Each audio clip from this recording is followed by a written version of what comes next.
வணக்கம். ஆகாஷவாணி.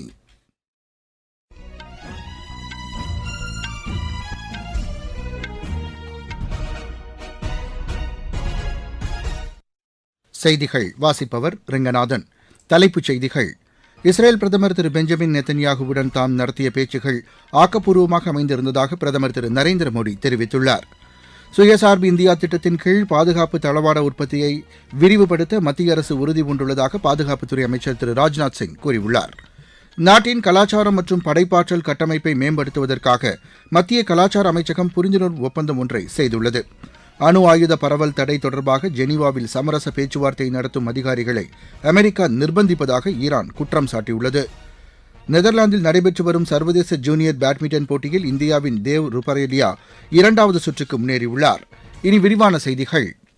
இஸ்ரேல் பிரதமர் திரு பெஞ்சமின் நெத்தன்யாகுவுடன் தாம் நடத்திய பேச்சுகள் ஆக்கப்பூர்வமாக அமைந்திருந்ததாக பிரதமர் திரு நரேந்திர மோடி கூறியுள்ளார். 2 நாள் பயணமாக இஸ்ரேல் தலைநகர் டெல் அவீவ் சென்ற பிரதமருக்கு அந்நாட்டு பிரதமர் திரு பெஞ்சமின் நெத்தன்யாகு பாரம்பரிய வரவேற்பு அளித்தார். பிரதமர் திரு நரேந்திர மோடி இஸ்ரேல் சென்றடைந்த பின்னர் வெளியிட்டுள்ள சமூக வலைதள பதிவில் தமது பயணத்தின் மூலம் இந்தியா இஸ்ரேல் நட்புறவு மேலும் வலுப்படும் என்று தெரிவித்துள்ளார். தொழில்நுட்பம், விவசாயம், நீர் மேலாண்மை உள்ளிட்ட துறைகளில் ஒத்துழைப்புக்கான வாய்ப்புகள் குறித்தும் தாம் பேச்சு நடத்தியதாக அவர் குறிப்பிட்டுள்ளார். மண்டல அளவிலான அரசியல், பொருளாதார மாற்றங்கள் குறித்தும் தாம் விவாதித்ததாக பிரதமர் திரு நரேந்திர மோடி கூறியுள்ளார். பிரதமர் திரு நரேந்திர மோடி மேற்கொண்டுள்ள இஸ்ரேலிய பயணம் இருதரப்பு ஒத்துழைப்பை மேலும் வலுப்படுத்தும் என்று வெளியுறவு அமைச்சகம் தெரிவித்துள்ளது. இது தொடர்பாக அந்த அமைச்சகம் வெளியிட்டுள்ள சமூக வலைதள பதிவில் அறிவியல், தொழில்நுட்பம், புதிய கண்டுபிடிப்புகள், பாதுகாப்பு, வேளாண்மை உள்ளிட்ட துறைகளில் ஒத்துழைப்பு அதிகரிக்கும் என்று குறிப்பிடப்பட்டுள்ளது. புதிய தொழில்நுட்பங்களை பகிர்ந்து கொள்வதற்கான வாய்ப்புகளையும் பிரதமரின் பயணம் ஏற்படுத்தி தரும் என்றும் அதில் தெரிவிக்கப்பட்டுள்ளது. இந்தியா இஸ்ரேல் தடையற்ற வர்த்தக ஒப்பந்தம் தொடர்பாக இஸ்ரேலிய தூதுக்குழுவினருடன் தாம் இன்று நடத்திய பேச்சுக்கள் ஆக்கப்பூர்வமாக அமைந்திருந்தது என்று மத்திய வர்த்தக தொழில்துறை அமைச்சர் திரு பியூஷ் கோயல் தெரிவித்துள்ளார். புதுதில்லியில் நடைபெற்ற இந்த பேச்சுவார்த்தைக்கு பின் அவர் வெளியிட்டுள்ள சமூக வலைதள பதிவில் இருதரப்பினரும் இந்த பொருளாதார சீர்திருத்த நடவடிக்கையை வலுப்படுத்துவதில் ஆர்வம் கொண்டிருப்பதாக குறிப்பிட்டுள்ளார். வர்த்தகத்தில் உள்ள புதிய வாய்ப்புகள், புதிய கண்டுபிடிப்புகள், பொருளாதார வளர்ச்சிக்கான வாய்ப்புகளை வெளிக்கொண்டு வருவது குறித்து இந்த பேச்சுகள் இடம்பெற்றிருந்ததாக அவர் கூறியுள்ளார். பிரதமர் திரு நரேந்திர மோடி டெல் அவீவில் நடத்தும் பேச்சுகள் இருதரப்பு தடையற்ற வர்த்தக ஒப்பந்தத்திற்கு வலு சேர்க்கும் என்று திரு பியூஷ் கோயல் குறிப்பிட்டுள்ளார். இஸ்ரேல் பொருளாதார மற்றும் தொழில்துறை அமைச்சர் திரு நிர் பர்கத் வெளியிட்டுள்ள சமூக வலைதள பதிவில் புதுதில்லியில் தடையற்ற வர்த்தக ஒப்பந்தம் தொடர்பாக நடைபெற்ற பேச்சுகள் இரு நாடுகளுக்கும் புதிய வாய்ப்புகளை ஏற்படுத்தி தந்திருப்பதாக கூறியுள்ளார். இந்த ஒப்பந்தம் பொருளாதார வளர்ச்சிக்கு உத்வேகம் அளிக்கும் என்றும் அவர் குறிப்பிட்டுள்ளார். சுயசார்பு இந்தியா திட்டத்தின் கீழ் பாதுகாப்பு தளவாட உற்பத்தியை விரிவுபடுத்த மத்திய அரசு உறுதிபூண்டுள்ளதாக பாதுகாப்புத்துறை அமைச்சர் திரு ராஜ்நாத் சிங் தெரிவித்துள்ளார். புதுதில்லியில் இன்று இந்திய வெளியுறவு சேவை பணியில் சேர்ந்துள்ள பயிற்சி அதிகாரிகளிடையே உரையாற்றிய அவர், பாதுகாப்பு தளவாடங்களை அதிக அளவில் இறக்குமதி செய்து வந்த நிலை மாறி ஏற்றுமதிக்கான வாய்ப்புகளை அதிகரிப்பதற்கான முயற்சிகள் எடுக்கப்பட்டு வருவதாக கூறினார். இந்தியாவின் வளர்ச்சியை உலக நாடுகள் உன்னிப்பாக கவனித்து வருவதாகவும் அவர் தெரிவித்தார். நாட்டின் கலாச்சார பாரம்பரிய மாண்புகளையும் இந்தியாவின் புதிய முயற்சிகளையும் உலக அரங்கிற்கு எடுத்துச் செல்லும் பணியை வெளியுறவுத்துறை அதிகாரிகள் சிறப்பாக செய்ய வேண்டும் என்று திரு ராஜ்நாத் சிங் கேட்டுக் கொண்டார். நாட்டின் கலாச்சாரம் மற்றும் படைப்பாற்றல் கட்டமைப்பை மேம்படுத்துவதற்காக மத்திய கலாச்சார அமைச்சகம் இந்திய தொழில் வர்த்தக கூட்டமைப்புடன் புரிந்துணர்வு ஒப்பந்தம் செய்து கொண்டுள்ளது. இத்தகவலை தமது சமூக வலைதளத்தில் தெரிவித்துள்ள மத்திய கலாச்சாரம் மற்றும் சுற்றுலாத்துறை அமைச்சர் திரு கஜேந்திர சிங் ஷெகாவத், கலாச்சார மேம்பாட்டின் மூலம் பொருளாதார வளர்ச்சிக்கான அடித்தளத்தை உருவாக்கும் நோக்கில் இந்த ஒப்பந்தம் செய்து கொள்ளப்பட்டுள்ளதாக குறிப்பிட்டுள்ளார். நாட்டில் உள்ள கைவினை கலைஞர்களுக்கு பிரகாசமான எதிர்காலம் இந்த ஒப்பந்தத்தின் மூலம் நிறைவேறும் என்றும் குறிப்பிட்டுள்ளார். நாட்டின் தொன்மை சிறப்புமிக்க உற்பத்தி பொருட்களுக்கும் சேவைகளுக்கும் உலகளாவிய அங்கீகாரத்தை இந்த ஒப்பந்தம் பெற்றுத்தரும் என்று திரு கஜேந்திர சிங் ஷெகாவத் கூறியுள்ளார். நீங்கள் கேட்டுக்கொண்டிருப்பது ஆகாஷவாணியின் செய்தி அறிக்கை. மக்கள் போற்றும் மத்திய பட்ஜெட். தமிழகத்தின் ரயில் மேம்பாட்டு திட்டங்களுக்கு 7611 கோடி ரூபாய் நிதி ஒதுக்கீடு. சென்னையிலிருந்து ஹைதராபாத் மற்றும் பெங்களூருவுக்கு புல்லட் ரயில் வழித்தடம். தென்னை விவசாயிகளுக்கான ஊக்குவிப்பு திட்டம். ஆதிச்சநல்லூரில் சர்வதேச தரத்திலான கலாச்சார மையம். பொதிகை மலையில் மலையேற்றத்திற்கான வழித்தடம். பழவேற்காடு ஏரியில் பறவைகள் காட்சி மையம்.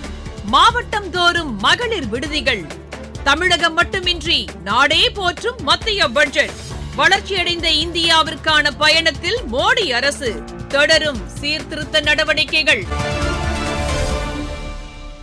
அணு ஆயுத பரவல் தடை தொடர்பாக ஜெனீவாவில் சமரச பேச்சுவார்த்தை நடத்தும் அதிகாரிகளை அமெரிக்கா பல்வேறு உத்திகளை கையாண்டு நிர்பந்திப்பதாக ஈரான் குற்றம் சாட்டியுள்ளது. பாதுகாப்பு முன்னெச்சரிக்கை என்ற பெயரில் பேச்சுவார்த்தை நடத்தும் அதிகாரிகளிடையே அமெரிக்கா குழப்பத்தை ஏற்படுத்துவதாக ஈரான் கூறியுள்ளது.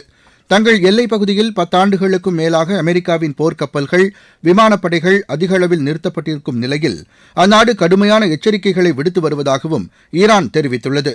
பஹ்ரைனை ஒட்டி நிறுத்தப்பட்டிருந்த அந்நாட்டு போர்க்கப்பல்கள் வேறு இடத்திற்கு மாற்றப்பட்டுள்ளதாகவும் தெரிவிக்கப்பட்டுள்ளது. அமெரிக்க அதிபர் திரு டொனால்டு டிரம்ப் தொடர்ச்சியாக ஈரானுக்கு ராணுவ எச்சரிக்கைகளை விடுத்து வருவதாகவும் ஈரான் கூறியுள்ளது.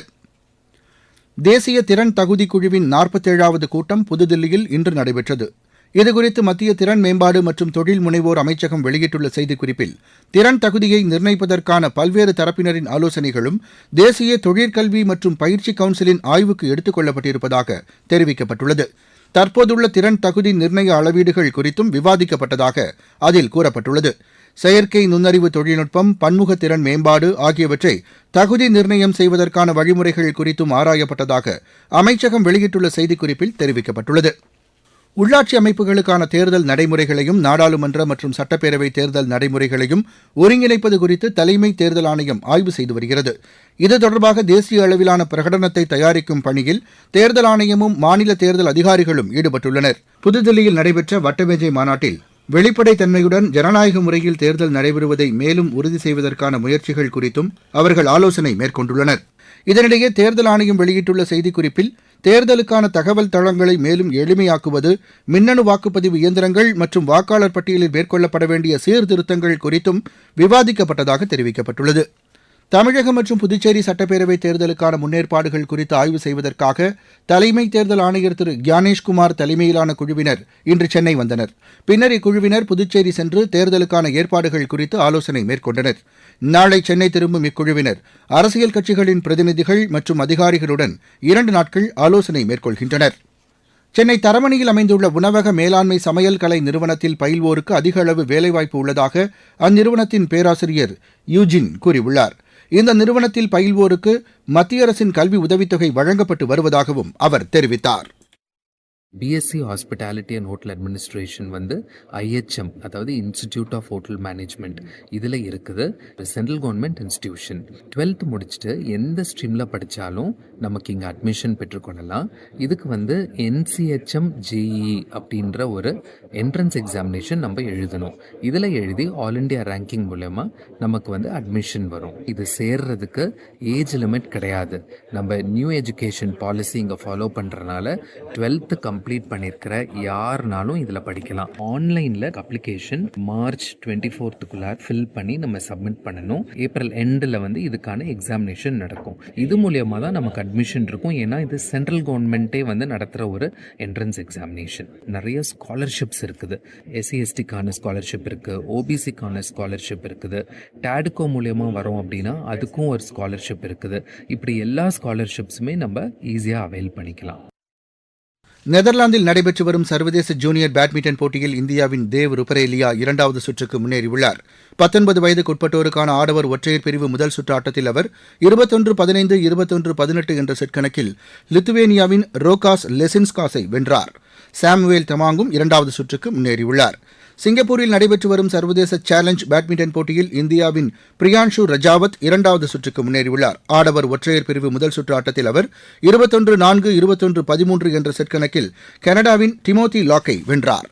2020 கிரிக்கெட் போட்டிகளுக்கான சர்வதேச தரவரிசை பட்டியலின் பேட்டிங் பிரிவில் இந்தியாவின் அபிஷேக் சர்மா முதலிடத்தில் நீடிக்கிறார். இஷான் கிஷன் 5வது இடத்திற்கு முன்னேறியுள்ளார். மீண்டும் தலைப்புச் செய்திகள். இஸ்ரேல் பிரதமர் திரு பெஞ்சமின் நெத்தன்யாகுவுடன் தாம் நடத்திய பேச்சுகள் ஆக்கப்பூர்வமாக அமைந்திருந்ததாக பிரதமர் திரு நரேந்திர மோடி தெரிவித்துள்ளார். சுயசார்பு இந்தியா திட்டத்தின் கீழ் பாதுகாப்பு தளவாட உற்பத்தியை விரிவுபடுத்த மத்திய அரசு உறுதிபூண்டுள்ளதாக பாதுகாப்புத்துறை அமைச்சர் திரு ராஜ்நாத் சிங் கூறியுள்ளார். நாட்டின் கலாச்சாரம் மற்றும் படைப்பாற்றல் கட்டமைப்பை மேம்படுத்துவதற்காக மத்திய கலாச்சார அமைச்சகம் புரிந்துணர்வு ஒப்பந்தம் ஒன்றை செய்துள்ளது. அணு ஆயுத பரவல் தடை தொடர்பாக ஜெனீவாவில் சமரச பேச்சுவார்த்தை நடத்தும் அதிகாரிகளை அமெரிக்கா நிர்பந்திப்பதாக ஈரான் குற்றம் சாட்டியுள்ளது. நெதர்லாந்தில் நடைபெற்று வரும் சர்வதேச ஜூனியர் பேட்மிண்டன் போட்டியில் இந்தியாவின் தேவ் ருப்பரேலியா 2வது சுற்றுக்கு முன்னேறியுள்ளார். இத்துடன் இந்த செய்தி அறிக்கை நிறைவடைந்தது.